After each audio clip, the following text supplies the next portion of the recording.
है, गुरु अपने आप ढूंढ लेता है कि ये हमारा चेला है। गुरु को तुम ढूंढोगे फेल हो जाओगे। गुरु को भला अगर अच्छा तुम गुरु को ढूंढने चले मतलब तुम खुद गुरु बन गए।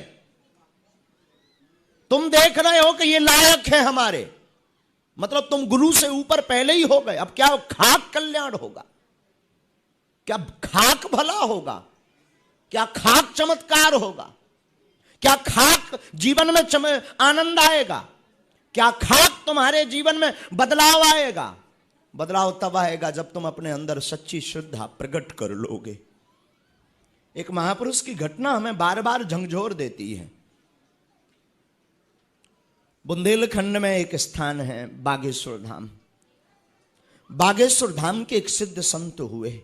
बुंदेलखंड के वक्ष स्थल पर जो विराजमान है बागेश्वर धाम, जहां दास वर्तमान में झाड़ूदार चौकीदार का काम कर रहा है, वहां के एक सिद्ध संत हुए पूज्य श्री सदगुरु भगवान श्री दादा गुरु जी, दास के पिताजी के पिताजी। देखो आपको अच्छा लगे तो स्वीकार करना, हो सकता है आपकी जैसी भावना हो। देखो हम किसी को कभी बुलाते नहीं, कभी अपना प्रभाव थोपते नहीं। हमारे प्रवचन अथवा हमारे दरबार में वही आना जिसका जिगर बहुत अमीर हो, जो बहुत बड़ा आदमी हो, बहुत अमीर आदमी हो, वही जुड़ने का प्रयास करना। और ध्यान देना, अमीर आदमी का मतलब बड़े बड़े फ्लैट, बड़े बंगला, बड़ा टीवी एक्टर या बड़ा स्पोर्ट्समैन या बड़ा राजनेता नहीं। बड़े का मतलब है हमारी गुरुदेव की बाणी निकले और जो अपने आप को बेचने के लिए तैयार हो जाए,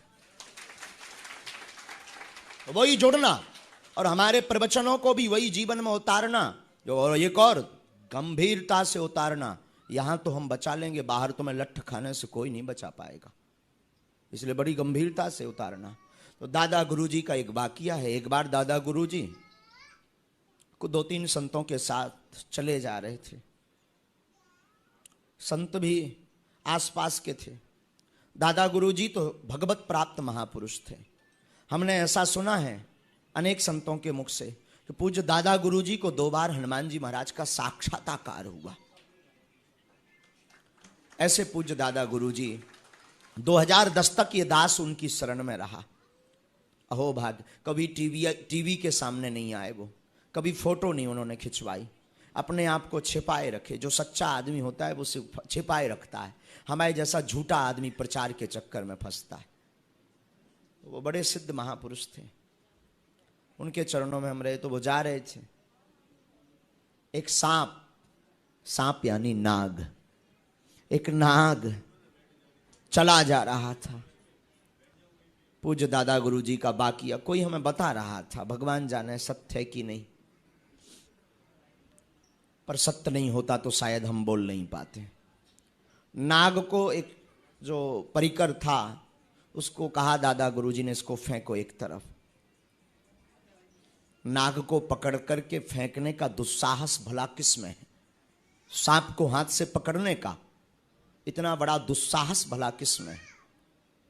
सब पीछे हट गए, लाठी ढूंढने लगा। कोई लाठी ढूंढ रहा था, कोई पत्थर पकड़ रहा था। नाग को हम एक तरफ करेंगे, लाठी से करेंगे। दादा गुरुजी ने तो ये कहा था कि इसको पकड़ो और फेंको। पकड़ो का मतलब हाथ से, लाठी से पकड़ने को नहीं कहा।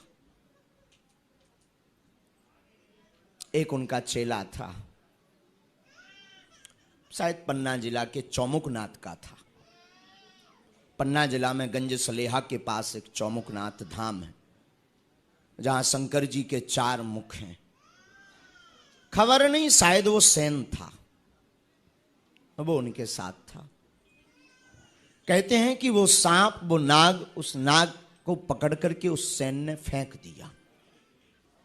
तो बाकी जो परिकर थे तो उन्होंने कहा तू पागल है, नाग के आंखों में कैमरा होता है, वो कैमरे से फोटो खींच लेता है, बाद में पुनः घात करेगा, हमला करेगा। तो सेन ने कहा जिसने आज्ञा दी हमारे जीवन को मारने का और बचाने का दायित्व तो उसका है। घटना अभी रुकती नहीं है, पूरी बात सुनना। हुआ क्या? नाग फेंक दिया, बात आई गई हो गई। रात को सब फिर से लेटे आश्रम पर। पहाड़ के किनारे झोपड़ी में रहते थे, बाकी 2-4 शिष्य बाहर लेटते थे। उस जमाने में उतनी भीड़ बागेश्वर धाम से अथवा दादा गुरुजी से नहीं जुड़ी थी। तो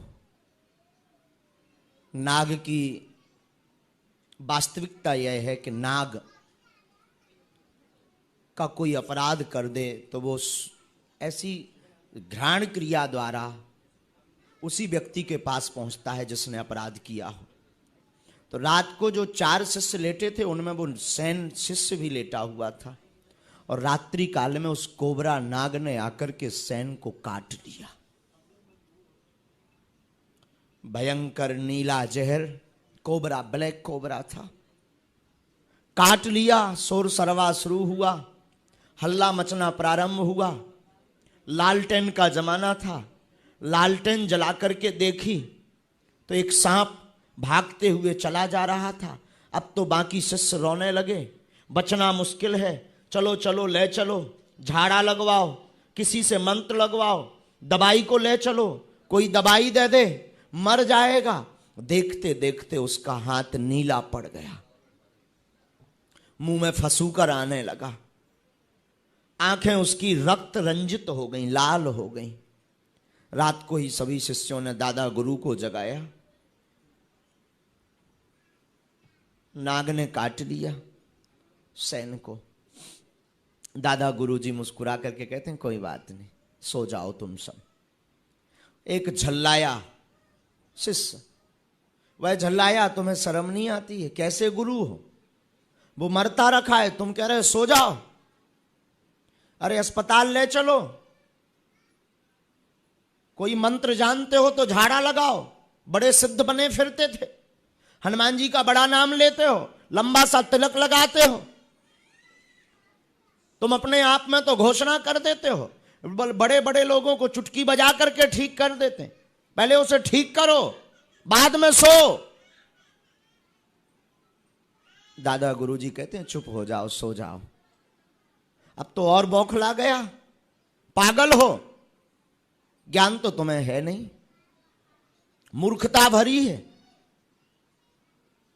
सेन ने हाथ से इशारा किया, चुप हो जाओ भाई, गुरुदेव हैं, गुरु को ऐसा मत कहो, जो होना होगा सो देखा जाएगा। चारों शिष्यों की आंखों में आंसू आ गए, लेकिन गुरु तो गुरु होता है। सब लेट गए, रात्रि के लगभग 2 बज रहे होंगे। दादा गुरुजी भी लेट गए। प्रातः काल ब्रह्म मुहूर्त के प्रहर में तो सभी सोकर उठ जाते थे। हमारे पूज्य दादा गुरुजी का दास का निज अनुभव है, 3 बजे बिस्तर छोड़ देते थे। 3:45 के लगभग सबकी नींद पुनः खुली। सबने देखा, पता लगा, 1-2 शिष्य जागते रहे, भला सोए कौन, पर गुरुदेव तो सो गए थे। सबने देखा, लगता है सैन मर गया। हालत भी वैसी हो गई थी, आंखें बंद थीं, सांस रुक रुक करके चल रही थी।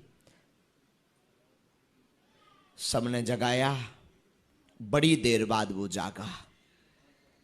सांस में सांस आई शिष्यों को, गांव के लोगों को बुला दिया, हल्ला मचा दिया। ये जो बाबा है ना, ये बड़ा ढोंगी है, चेला को मार लिया, दवाई नहीं की, झाड़ा नहीं लगाया, मंत्र वाला बना फिरता है। गांव वाले अपशब्द बोलने लगे। तब तक दादा गुरुजी की शायद तंद्रा, साधु भला सोता कहाँ है, वो तो समाधि सोते समय भी लगाते। तो निद्रा की समाधि से साधु कभी सोता नहीं है, साधु तो जागता है। उस साधु भी उसे ही कहते हैं जो जाग रहा हो, सोते हुए भी जो जागे। सोने का मतलब है सोते हुए जो स्वप्न में खो जाए, सोते हुए जो अपना देहाभिमान भूल जाए, वो है सोना। और साधु का सोना होता है कि जो सोते हुए भी राम में खो जाता है। साधु भला सोता कहाँ है? साधु उठे, गुरुदेव भगवान उठे, उठ करके उनकी आदत वही थी, सीताराम कहो। सीताराम कह करके बालाजी को मन ही मन प्रणाम किया। सत्य घटना सुना रहे। लोगों ने कहा पागल हो गए, बाबा जी तुम मूर्ख हो, तुम्हें ज्ञान नहीं, अपने एक चेला को मरवा लिया सांप के काटने से। तुम्हारे ही आदेश पर उसने नाग को फेंका और तुमने उसको मरवा लिया, शर्म नहीं आती? अनेक अनेक शब्दों से सम्मानित किया।